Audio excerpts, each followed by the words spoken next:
Olá pessoal, tudo bem? Vamos para mais uma aula aqui do nosso curso de modelagem e agora vamos falar de arquitetura de dados. E, bom, um problema que é muito comum a gente ter nas organizações na verdade, nem necessariamente é um problema, porque é algo que naturalmente vai acontecer, que são os chamados data silos.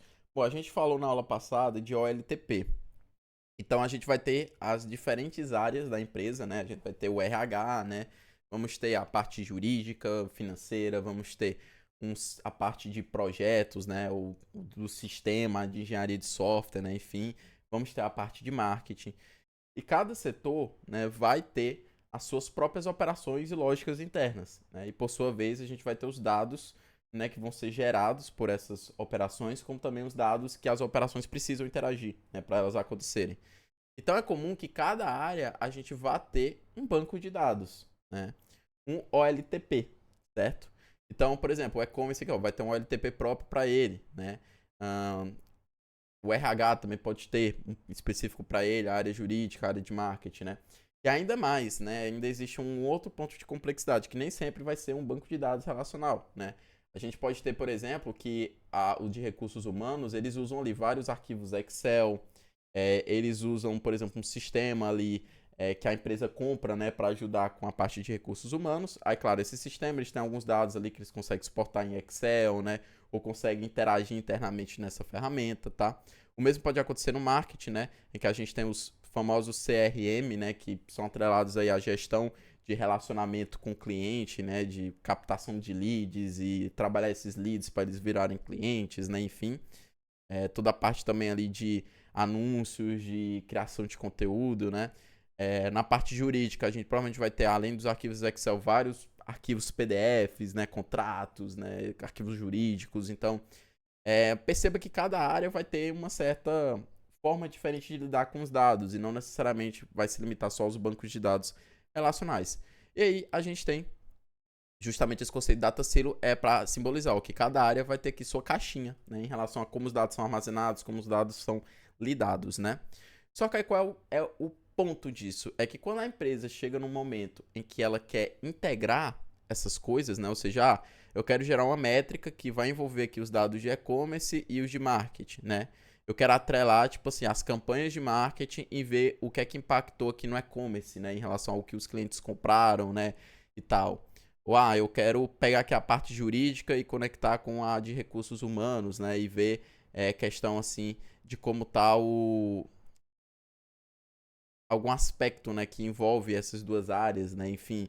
Então, você começa a ter um problema. Por quê? Porque cada área vai ter o seu estilo, né? Vai ter suas peculiaridades. E aí, quando você tenta fazer isso novamente, interagindo diretamente com as estruturas transacionais, como por exemplo os OLTPs, você vai ter problemas, né, de performance, você vai concorrer com as operações de lá.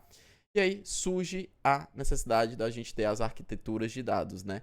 E bom, a arquitetura de dados é um conjunto de princípios, padrões e modelos que define como os dados são coletados, armazenados, gerenciados e utilizados em uma organização. Então, dentro da arquitetura, a gente vai ter os sistemas de bancos de dados, né? E basicamente a arquitetura vai dizer como a gente vai usar esse sistema, né? Como é que os dados vão sair, né, daqueles data silos e vir, né, para dentro da arquitetura, como as pessoas vão interagir com essa arquitetura. Então entenda que a arquitetura ela não envolve só a ferramenta, como os dados vão ser armazenados fisicamente, mas também vai muito além disso, tá? E então aqui, o que é que normalmente os componentes têm? As fontes de dados, que é basicamente a gente ter um mapeamento, né, de todas as fontes, de todos os data silos, entender como esses dados vão ser lidos e carregados para dentro da arquitetura, tá? Depois a parte de armazenamento de dados, né, que é justamente os locais onde os dados vão ser armazenados, né, dentro da nossa arquitetura. Então é aqui onde a gente define qual vai ser o modelo de dados, qual vai ser o sistema de banco de dados que vai ser utilizado, né, na arquitetura e assim vai. Processamento de dados, né, que é como as transformações e, né, as análises vão ser realizadas em cima desses dados na arquitetura. Temos a parte de governança, que é um conjunto de práticas e políticas para garantir a qualidade e o uso adequado dos dados, né? Porque pensa só, você vai ter, os dados do marketing são desse jeito, o de e-commerce são de outro jeito. Quando você traz tudo para um mesmo lugar, você tem que padronizar eles, para eles se conversarem, para ficar mais fácil de você interagir entre eles. Então, como essas coisas vão acontecer, diz respeito à governança de dados. É como você vai governar esses dados que vêm de diferentes fontes, né? E, novamente, a parte de ferramentas e tecnologias, né? Que está tanto atrelada ali ao armazenamento, como também como você vai gerenciar e processar esses dados, né? Então, perceba que a arquitetura envolve várias coisas, né?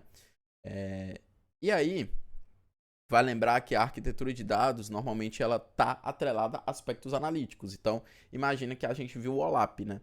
Então, imagina que o banco de dados que vai ser utilizado dentro da arquitetura, ele vai seguir os aspectos ali do OLAP, né? Normalmente, essa é a tendência. E aí, a gente tem o Data Warehouse, que a gente falou na aula passada, né? Quando a gente estava puxando de OLAP, porque eles acabam sendo conceitos muito atrelados, né? Então, o Data Warehouse ele foi uma das primeiras arquiteturas de dados que surgiu, né? Justamente por conta daquele problema que a gente tem dos bancos de dados relacionais, né? E as empresas estavam querendo ter uma necessidade analítica, então tá, tipo, a gente tem que criar um outro banco para adaptar os dados para esse fim analítico, né? E aí surgiu justamente a ideia de Data Warehouse, tá? Então, o Data Warehouse vai ser um repositório centralizado para dados estruturados e semi-estruturados coletados de diversas fontes, que vai facilitar relatórios, análises e inteligência empresarial, tá? Então, esse é um tipo de arquitetura de dados. Ele vai utilizar o OLAP, né, na lógica ali do sistema de banco de dados dele, né? Ele vai suportar apenas dados estruturados. Então, por exemplo, se você quiser pegar aspectos ali de arquivos de dados, que normalmente são estruturas que não estão estruturadas, né, no caso, né, não são estruturadas, ou pegar e-mails que são dados semi-estruturados, né, você provavelmente vai ter que fazer um processo ali de transformação antes de trazer eles para o Data Warehouse, tá? Eles também são mais restritos às necessidades da ponta, e o que eu quero dizer com isso são justamente as necessidades analíticas, né? E é ideal para organizações que já possuem demandas analíticas específicas, né? Ou seja, você já sabe o que é que quer analisar, que métrica você quer, até porque para você construir o Data Warehouse tem que ser guiado a partir disso, né? Das métricas que você quer observar, né? Que aspectos você vai analisar. Tudo isso vai impactar em como você vai modelar os dados dentro do Data Warehouse, tá? E aqui tem mais ou menos um resumo, né, de como é que funciona essa arquitetura. Então, você vai ter aqui os bancos de dados relacionais, que são os OLTPs, né, normalmente. Aqui vai ter os arquivos, vai ter também APIs e dados externos, né, vindo da web. E o que é que você precisa? Você precisa pegar, extrair esses dados dessas fontes, transformar eles e carregar para dentro do Data Warehouse, né? Então, aí entra a parte da arquitetura, né? Você vai definir como é que isso vai acontecer, que ferramentas vão ser utilizadas para isso, né? Então, você precisa fazer a transformação para justamente já ir tendo uma certa governança, como também você adaptar os dados, né, que estão vindo de diferentes locais para uma estrutura comum, né? Então, é para isso que serve o ETL aqui. E aí você vai ter que dentro do Data Warehouse você pode ter camadas, né, em que você vai ter as tabelas dentro de cada uma delas, né? Então você tem a de integração, que é onde os dados vão chegar inicialmente já com uma certa adaptação, mas ainda vão estar cru, né, vamos dizer assim. Aí vai estar a refinada, que é quando você pode gerar tabelas intermediárias ali já avisando um fim, né? Tabelas com uma certa agregação, que já antecipa ali algumas junções, né, de lógicas. E aí, por fim, a gente tem o Datamart. O Datamart são tabelas que já são bem mais específicas, elas normalmente são quebradas por necessidades de negócio. Então, por exemplo, você vai ter o Datamart ali atrelado a um produto, a uma área, a um serviço, a um contexto, tá? E aqui já são tabelas que são altamente enriquecidas, né? E que provavelmente elas já vão ser conectadas diretamente a um painel ou a um processo analítico, tá bom? E aí, lembrando que diante de todo esse processo, né, além de toda a lógica de processamento de dados, a gente também pode ter aspectos de ciência de dados, inteligência artificial, né? Então, tudo isso pode ser utilizado para contribuir para a evolução dos dados aqui dentro, como também aplicar aqui em cima do Datamart e fazer aquele ciclo, né, de gerar tomadas de decisão, gerar aspectos de negócio que podem voltar e alimentar esses sistemas aqui de base, tá? Das fontes de dados dessa arquitetura. Só que aí a gente tem um certo problema com o Data Warehouse, né? Por quê? Perceba, você já tem que entender o que é que você quer, né, no final, né, que métricas você quer observar, e você só pode lidar com dados estruturados. Só que as empresas começaram a ver que, tipo, a gente já quer ir armazenando os dados, né? Tirando, né, eles ali só das fontes, né, de cada operação ali, dos data silos, mas a gente ainda não sabe o que vai analisar, a métrica, isso é algo que ainda vai ser feito no futuro, mas eu já quero, de certa forma, centralizar e poder ir lidando de forma um pouco mais flexível com coisas não estruturadas, né? E aí vem o Data Lake. O Data Lake é outra arquitetura de dados, tá?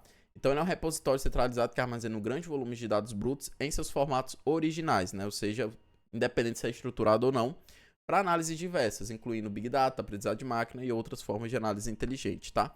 Vai lembrar que normalmente o Data Lake utiliza o Blob Storage, né? Que é o NoSQL de objetos que a gente falou na aula, né, de banco de dados não relacionais, né? Então todos esses arquivos, né, e dados na sua estrutura original vão ser convertidos em objetos e assim vão ser armazenados dessa forma, né? Eles vão ser bem flexíveis quanto às necessidades, porque você não precisa estruturar eles, né? O Data Warehouse ele acaba sendo algo bem próximo ali do que a gente normalmente trabalha no banco de dados relacional. Normalmente, né? A gente vai ter tabelas, vai ter colunas, né? O que muda normalmente é que a gente não precisa normalizar tudo.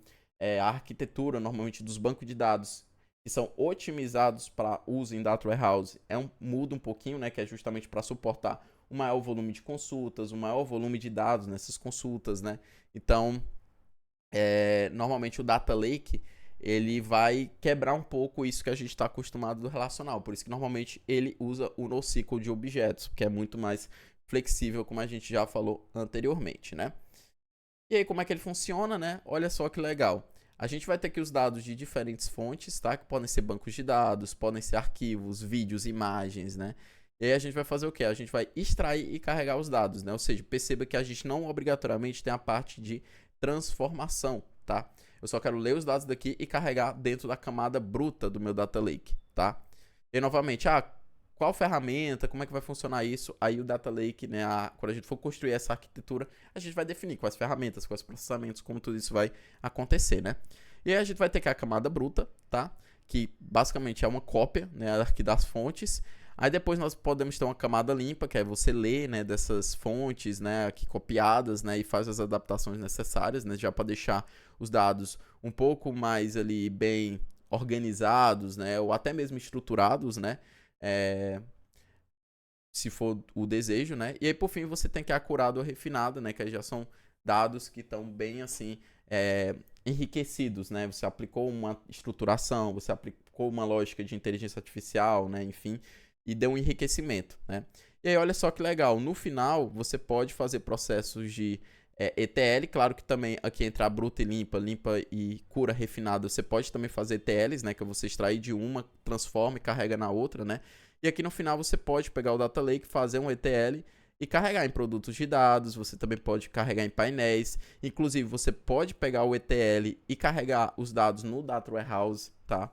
Que posteriormente vai se integrar a painéis, né? Inclusive é muito comum, né, também ocorrer isso, né? A empresa tem o Data Lake, depois coisa o warehouse, né? Aparece o warehouse. E claro, isso vai implicar em outros problemas, tá? Que inclusive vai fazer o surgimento de outras arquiteturas de dados, como o Lakehouse, tá? Mas, para essa aula, eu não vou entrar mais a fundo do que isso, tá? Para justamente não ficar uma coisa muito absurdamente aprofundada a ponto da gente inflar demais esse conteúdo aqui nesse curso, tá? Como eu falei para vocês, a ideia é a gente ter uma noção geral, né? No curso de dados, uma introdução executiva, eu falei um pouco mais, né, dessa questão do Lakehouse, né? Mas a gente vai tratar isso em cursos futuros, né, separados, para ser um pouco mais aprofundado. Então eu trouxe só essas duas arquiteturas para vocês entenderem, né, o que é a arquitetura de dados, como o OLAP se relaciona com isso, né? E basicamente trazer aí entendimento de um Data Warehouse, né, que a gente citou também na aula passada. A nossa próxima aula, e vai ser a última, né, do nosso curso de modelagem, depois a gente vai ter só o roadmap para eu passar, né, quais seriam os seus próximos passos, né? A gente vai falar justamente de como ocorre essa remodelagem dos dados, principalmente pegando no conceito de Data Warehouse. E a ideia de multidimensão, né, as modelagens multidimensionais, tá? Então, é esse conceito que a gente vai explorar na próxima aula. Então, te vejo até lá.